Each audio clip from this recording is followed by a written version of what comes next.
I never thought I'd be the kind of woman who would walk away from her own son's wedding reception, but there I was at 65, standing in the hotel parking lot, with red wine dripping from my dress and shame burning my cheeks like fire.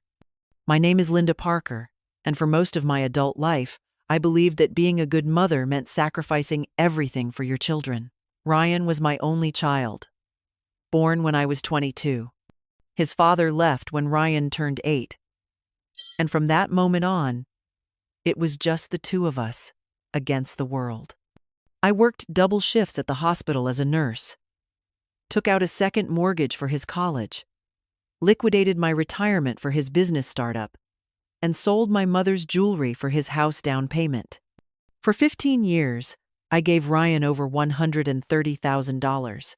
Each time, he'd hug me and promise to pay me back once he got established. Those promises felt like enough back then.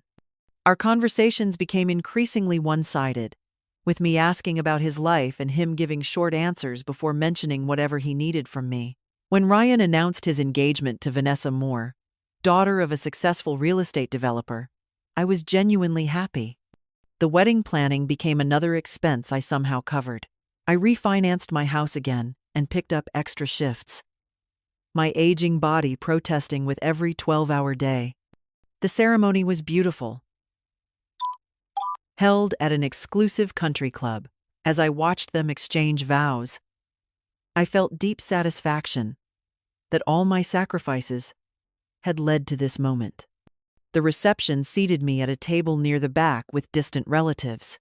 The head table seemed miles away, with Ryan and Vanessa surrounded by her wealthy family. After dinner, I approached the head table to congratulate the newlyweds.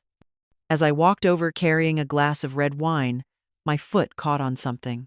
The wine glass flew from my hand and splattered across Vanessa's mother's cream-colored designer dress.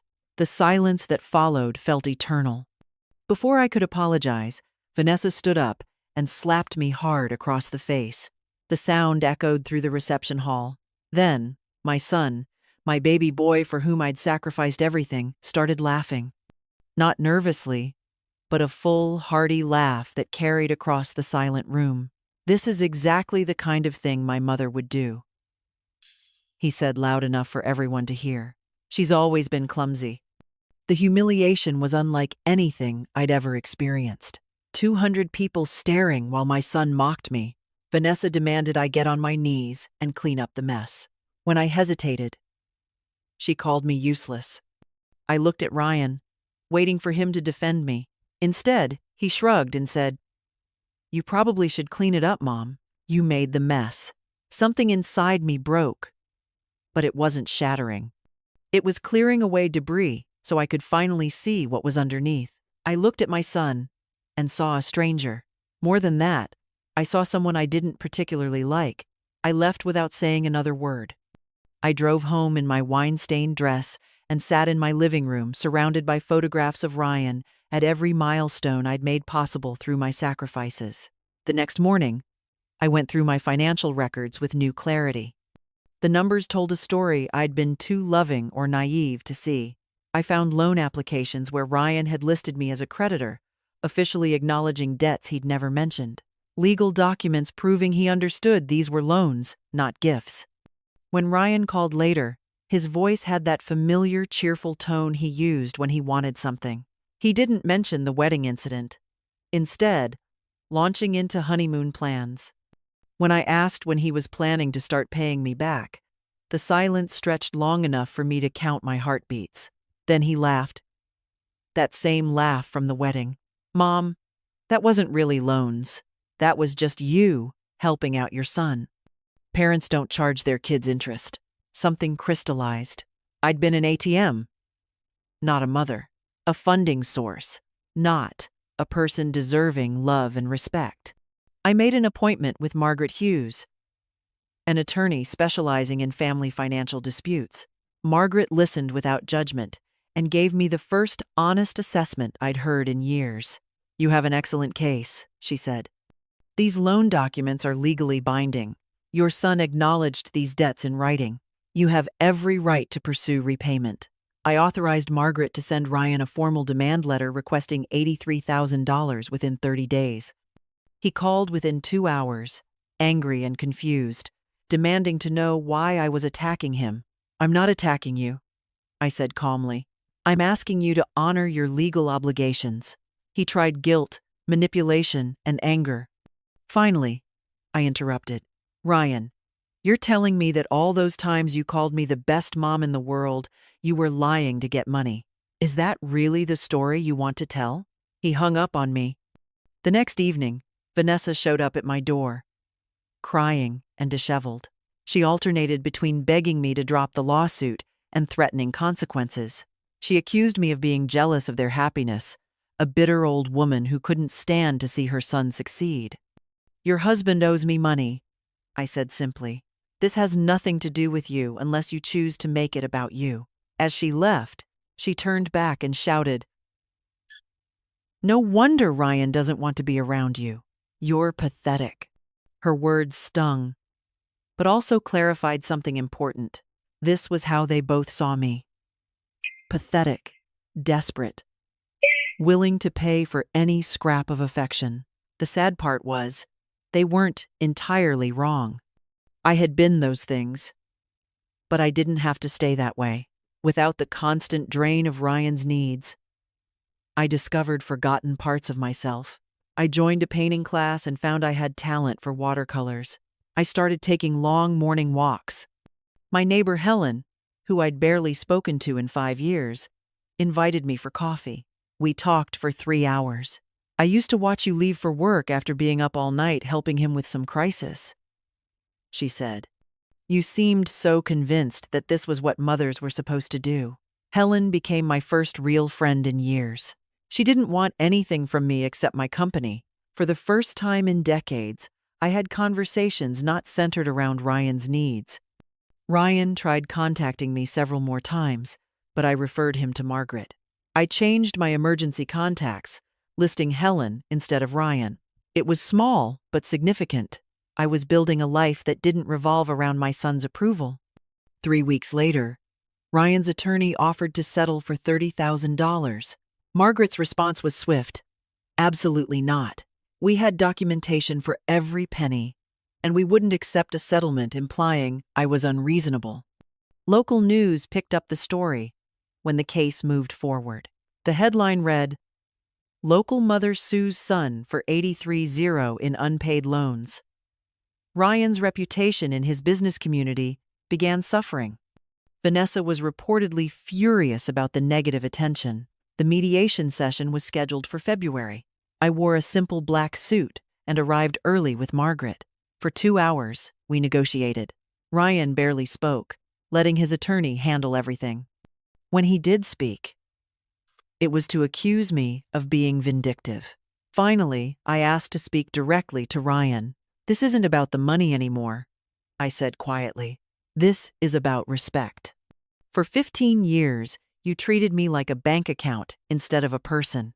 At your wedding, when you laughed at me instead of defending me, you showed me exactly how you see me." Tears ran down my face, but my voice remained steady. "I spent so many years trying to earn your love by giving you everything. It never occurred to me that maybe the problem wasn't that I wasn't giving enough. Maybe you weren't capable of receiving it." The final settlement was $75,000, payable over 2 years, with a secured promissory note against Ryan's house. As we signed the papers, Ryan looked at me with something I'd never seen before. Genuine remorse, mixed with respect. "Mom," he said quietly, "I'm sorry it came to this." I nodded but didn't respond. I'd spent too many years accepting apologies that weren't followed by changed behavior. The first payment arrived on schedule, with a brief note asking if we could have coffee. I put it in a drawer without responding. I used the money to book a trip to Ireland with Helen. We spent 2 weeks exploring castles and countryside. I sent postcards to friends, but none to Ryan. That part of my life belonged to me now. When I returned, I found 3 messages from Ryan. The third was different. his voice uncertain and vulnerable as he apologized specifically for the wedding and asked if we could rebuild our relationship. I listened twice, waiting for familiar maternal guilt, but it didn't come. Instead, I felt peace. Helen and I started volunteering at the animal shelter. Working with abandoned animals was therapeutic. These creatures had been hurt, but could trust again when treated with genuine kindness. I began understanding that healing was possible, but happened on its own timeline. 6 months later, Ryan's second payment arrived early with a longer letter. He wrote about starting therapy and understanding how his behavior affected me. He acknowledged specific incidents and took responsibility without making excuses or asking forgiveness. I read it 3 times before putting it with the first note. I wasn't ignoring his attempts to change. I was protecting my progress. My emotional well-being was no longer dependent on Ryan's moods and needs. My painting skills improved dramatically. I moved to acrylics and discovered talent for landscapes. The community center displayed my pieces in their art show, and 3 paintings sold to strangers who simply liked what I'd created. For the first time in years, someone valued something I'd produced for its own merit.